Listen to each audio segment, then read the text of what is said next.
आवाज आपकी, खबर हमारी। आप देख रहे हैं न्यूज 24 उल्लासनगर। मैं विनीता जय कुमार शिवलानी।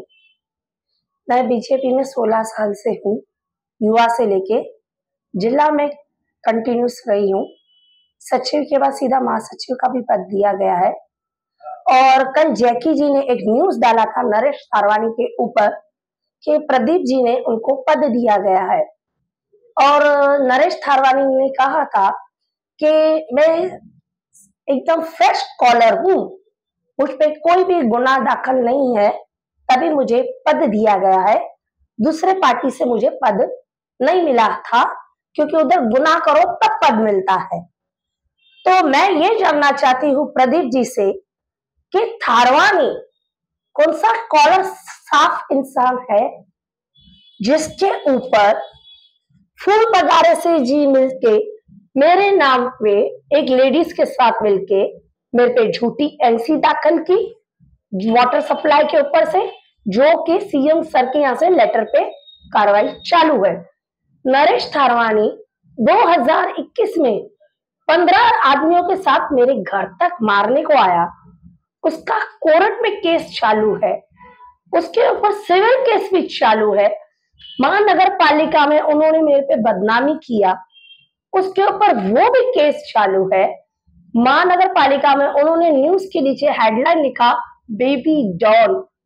अगर बीजेपी में मोदी जी लेडीज का सम्मान करते हैं और हमारे जिला अध्यक्ष ऐसे बीजेपी कार्यकर्ता को लेके अंदर घुसे हैं जो कार्यकर्ता के लायक ही नहीं है, नरेश थारवानी झूठे कार्यकर्ता, क्या वो पद अधिकारी नहीं है? जो सारे पद एक नरेश थारवानी को दिया गया, इतना मेहरबान क्यों? अगर आपकी दोस्ती यारी है तो एक तक रखिए।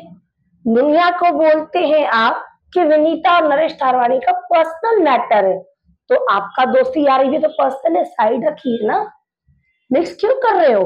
इस बारे में आपने भाजपा के वरिष्ठों को शिकायत की? मैंने ऊपर बावनपुरी जी को पत्र से लिखा है, उनका अभी तक कोई रिप्लाई नहीं आया है। उनके यहाँ पर ये देखिए, ये पत्र भी मैंने उनको लिखा है और रिसीव कॉपी भी है। जब प्रदीप जी से ये भी कहा था कि झोले पदाधिकारियों को भी कुछ लिया है आपने, तो आपने डायरेक्ट मुझे क्यों? तो बाद में मैंने इंक्वायरी की कि नरेश थारवानी जी ने उनको कहा विनीता को निकाल दीजिए जैसे आप जिला अध्यक्ष बनेंगे। और आज हर काम के बीच में प्रदीप जी नरेश थारवानी को क्यों दे रहे? क्यों दूसरे जो कार्यकर्ता है और दूसरा ब्याज पे पैसा चलाते हैं प्रदीप जी नरेश थारवानी को? आपका 30 साल की यारी है तो एक बाजू रखिए ना, पार्टी में यारी क्यों लेके आ रहे हो? पार्टी ब्याज का पैसा देगी क्या? आप इतना पर्सनल देना चाहते हो ब्याज का पैसा? ये भी खुलासा करो। रोटरी क्लब के लिए थारवानी उसका पैर पड़ता है प्रदीप का। मनोज लासी कहते हैं नरेश जब हमारे पास यूसी में था, यूटी में, तो थारवानी हमारे पास गिड़गिड़ाता था, विनीता से बचाओ, पानी का लाइन के लिए बचाओ, वो गिड़गिड़ाता रहता है। तो अभी वो पार्टी में बीजेपी में अपना पद सबका लेके तो लेडीजों को परेशान करने आए हैं। अगर पार्टी में लेडीजों का कोई सम्मान नहीं है तो फिर फायदा क्या? ऐसे गलत आदमी को लेके आए पार्टी में। इस बारे में तुम्हारा आमदार भी है, आमदार जी से मैं क्या बोलूं? आमदार बोलते तुम देखो प्रदीप लेके आए हैं, तो मैं किससे शिकायत करूं? तभी आज मुझे मीडिया के सामने आना पड़ा अपनी शिकायतें लेके। भाई हमारा शहर, मैं सच बोलूं तो अभी सिंधियों के बस की नहीं रही, क्योंकि सिंधी अभी नहीं संभाल पा रहे। सिंधी व्यापारी भी तंग आ चुके, सब तंग आ चुके, बोल बोल के सिर्फ कॉलर टाइट करके व्हाइट शर्ट बनूंगा।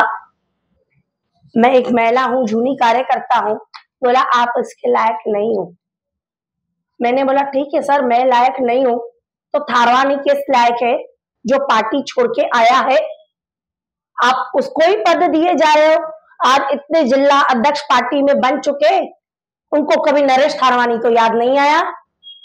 सिर्फ आज प्रदीप जी को क्यों याद आया? क्यों उसका दोस्त है, ब्याज पे पैसा देता है इसके लिए?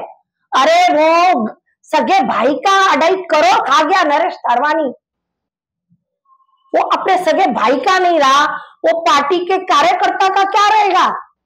कहीं ना कहीं महिलाओं का शोषण हो रहा है क्या? और महिलाओं का मुझे पता चला, दीपक जी से कहा कि भाई प्रदीप जी, ये नरेश थारवानी जी क्या लड़कियों का ये करते हैं? तो दीपक जी ने ना कहा हाँ करते हैं, पर मैंने कभी मांगा नहीं है, वो भी चीना के सामने। मैं अभी महानगर पालिका में थी, तब चीना के सामने ऐसे प्रदीप के उसने ये नरेश थारवानी के लिए कहा। हाँ, मैंने कभी, दीपक जी ने कहा मैंने मांगा नहीं है। तब मैंने कहा क्या बात कर रहे हो? तो भाग गए। तो चीना ने कहा डर गया, नहीं तो आप झापर लगा लेते थे। ये वर्ड चीना के सामने किए। अगर चीना झूठ बोलता है तो समझो प्रेस रिपोर्टर ही झूठी है। फिर हकीकत में प्रदीप जी को झूठे कार्यकर्ता की रिस्पेक्ट करनी चाहिए। हम झूठे कार्यकर्ता कई सालों से काम कर रहे बूथ में, हम किधर जाएंगे? झूठे कार्यकर्ता सच्चे और ईमानदार है। हम अपने भाड़े से आते, अपने भाड़े से जाते, ये ब्याज पे पैसा चलाते और ब्याज वालों को रखते। क्यों? थारवानी उसको ब्याज देता है इसके लिए। अरे हम औरतों का क्या इज्जत रहा पार्टी में फिर? और जिन महिलाओं को ए न बी सी नहीं मालूम, उनको जिला में पद दे दिया तुमने। क्या जानती है जो नई नई औरतों को लिया है तुमने? बस ये जाति की है ना, ये जाति की है। अरे आप बीजेपी को डुबाने आए हो कि उठाने आए हो? आज इतने सारे बीजेपी में कार्यकर्ता थे, कभी किसी को टॉर्चर नहीं हुआ। आज मैं महिला होके खुद अपने दुख दर्द बता रही हूँ, रो रही हूँ, क्योंकि इस आदमी ने, थारवानी ने सबको परेशान कर दिया है। बिल्डिंग को शोषण करके सबको टॉर्चर कर दिया, बिल्डिंग वालों को डरा के बता रहा है मैं बीजेपी का बड़ा हूं। प्रदीप जी से एक बात पूछा था मैंने कि आप नरेश जी को सपोर्ट करेंगे क्या मेरे काम के बीच में, क्या अड़चन करेंगे? तो प्रदीप जी ने कहा विनीता जी मेरे तरफ से तो बेफिक्र रहो, हो सकता है पालक मंत्री करे रविंद्र चौहान। मैंने बोला अरे वाह, थारवानी को जुम्मा नहीं आया और रविंद्र चौहान जी उनको जान जाएंगे। 16 साल से हम कार्यकर्ता है, रविंद्र चौहान हमारी नहीं सुनते और थारवानी की सुन लेंगे। और प्रदीप जी से तब भी मैंने रिक्वेस्ट की, तब मुझे पता चला कि पूरा चिट्ठा तो थारवानी और नरेश थारवानी का और प्रदीप जी का ही है। पर्सनल लाइफ में प्रदीप जी का क्या फेमस नाम होगा वो मुझे मतलब नहीं है, मैं उनके पर्सनल लाइफ में जाना भी नहीं चाहती हूँ, फिर भी मैं एक इज्जत करती हूँ। लेकिन अब पार्टी के वो योग्य भी नहीं है अभी, सच बात पे तो उनको जिला के पद से भी हटाया जाए।